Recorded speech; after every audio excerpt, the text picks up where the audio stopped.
آج سے تقریباً 40 سال پہلے 3 دسمبر 1984 کو بھارت کے شہر بھوپال میں ایک سانحہ پیش آیا تھا۔ میتھائل آیوسائنیٹ اور فوسجین ایسی مہلک گیسز جو پہلی جنگ عظیم میں استعمال ہوئی تھیں، امراء و رؤساء کی خود غرضی اور حرص کے باعث جب ایک بڑی فیکٹری میں لیک ہوئی تو لوگوں کو بروقت آگاہی نہیں دی گئی۔ ایک بار الارم بجا، لیکن پیسوں اور مزدوروں کے چلے جانے کے خوف سے بند کر دیا گیا۔ نشر کی گئی وجہ یہ تھی، عوام پریشان ہو جائیں گے۔ اس طرح گھنٹوں، دنوں اور ہفتوں میں لوگوں کی اموات واقع ہوئیں۔ آج بھی جو زندہ ہیں وہ ذہنی، جسمانی اور روحانی طور پر ایک داغ کے ساتھ زندہ ہیں اور اس آفت کے آثار نہیں بھلا سکے۔ سانحہ پائپر الفا اور چرنوبل کی ٹکر کی اس تباہی میں 15 سے 20 ہزار افراد صرف اسی وقت ہلاک ہوئے تھے جب یہ پیش آیا۔ سائنسدانوں کا کہنا ہے کہ اگلے 20 ہزار سال تک بھوپال میں ان گیسز کی مہلک شعاعیں ختم نہیں ہونی۔ یہاں زندگی لفظ کے ہر معنی میں ناممکن ہے۔ بچی ہوئی گیس کی مقدار 45 ٹن تھی، جو کہ امریکی فرم یونین کاربائڈ کارپوریشن کے ہندوستانی ذیلی ادارے کی ملکیت تھی۔ آج تک بھوپال، مدھیہ پردیش سے اس گیس کی صفائی نہیں کی گئی اور امریکہ نے ہلاک لوگوں کے خاندانوں کو محض چند $100 کا معاوضہ دیا۔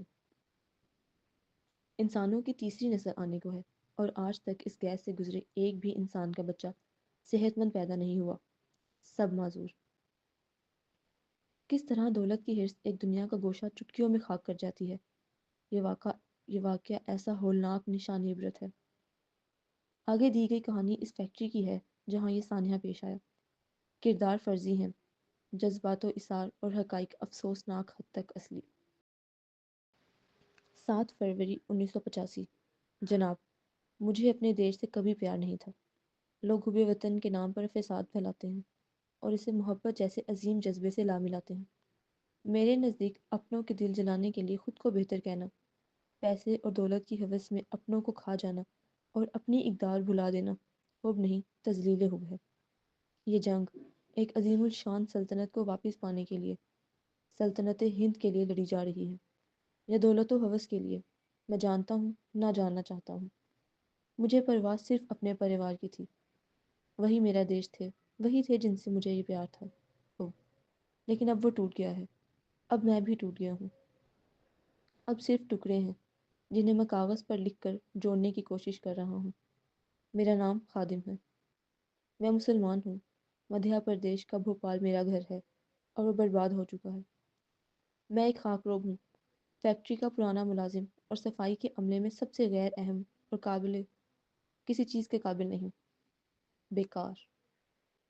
شاید اسی لیے جب اپنی حاملہ بیوی کی بیماری کا سن کر میں دفتر کے بڑوں کے سامنے چھٹی کی درخواست کے ساتھ حاضر ہوا تو منٹوں میں برخاست کر دیا گیا۔ اگلے دن ایک ہسپتال میں کھڑے اپنے بچے اور بیوی کی صحت کو بھی بگڑتے میں منٹوں میں تکتا رہ گیا۔ صوفیہ زندہ تھی، مگر جتنی زندگی ایک لاش اور ایک لبوں سے آزاد کاش میں ہوتی ہے، اتنی ہی اس کی آنکھوں سے ٹپکتی تھی۔ میں ہر پل اس کے ساتھ رہا، ہر مشکل سمے میں اس کا ہاتھ تھامے، اس کی لاٹھی بنے، اس کی آنکھیں بن کر اور سب سے بڑھ کر اس کی جھکتی کمر کو سہارا دیے۔ لیکن صوفیہ کے لیے بھی میں کافی نہیں رہا اور وہ مجھے اکیلا کر کے چل بسی۔ میں واپس کام پر جا سکتا تھا، میری جھونپڑی فیکٹری کے قریب ہی واقع ہے، لیکن میں نہیں گیا۔ کیا فائدہ تھا وہاں جانے کا جب میری ضرورت ہی نہ تھی؟ میں دنیا کے لیے بھی ویسا ہی ناکارہ تھا جیسا اپنے خاندان کے لیے۔ پہلے میں سوتی جاگتی کیفیت میں کھانا تلاشتا، نہ جانے کیا کھاتا پیتا رہتا اور ہمیشہ اپنی جھونپڑی کے سب سے پتھر کونے پہ ڈھہ جاتا۔ دنیا کے لیے میرا جینا اتنا ہی فائدہ مند ہے جتنا میری مرحوم بیوی اور بچے کے لیے۔ خادم ناکارہ ہے اور وہ یہ بات جان گیا ہے۔ جب وہ یہ نہیں سمجھا تھا تب اسے سب بھولنے لگ گیا۔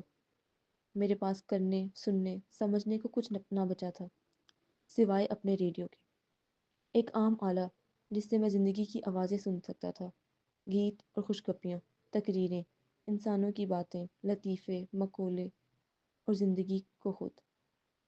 میں اس ریڈیو سے زندگی کو سن سکتا تھا، یہ حقیقت کہ میں اپنی دنیا میں بالکل تنہا نہیں رہ گیا تھا۔ زیادہ تر الفاظ مجھ ان پڑھ کی عقل کے اوپر سے گزر جاتے تھے، کیونکہ مجھے اردو آتی ہے، اچھی آتی ہے، لیکن وہ میرے دیش نہیں، میری بیوی کی زبان تھی۔ وہ ایک استانی تھی نا، کاش میں زیادہ سیکھ جاتا، کچھ بن جاتا، اسے بچا لیتا۔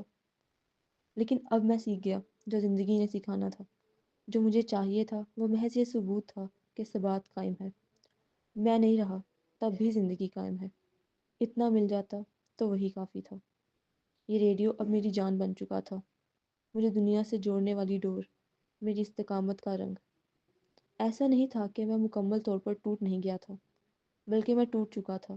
مجھ میں سکت نہیں تھی اور جینے کی، کسی ٹوٹی چیز میں نہیں ہوتی، لیکن زندہ رہنے کے لیے بھی حالات نے مجھے مجبور کر رکھا تھا۔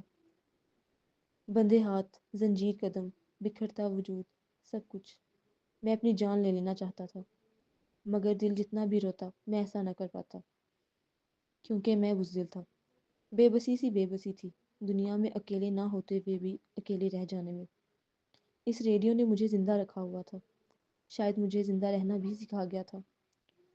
سوتے جاگتے اگر کوئی آواز میرے کانوں کو زندگی کی رمق کا احساس دلاتی، میری سماعت کو چھوتی اور مجھے اس دھوئیں میں غرق شہر میں بھی زندگی کی حقیقت کا یقین دلاتی، وہ اس ریڈیو کی تھی۔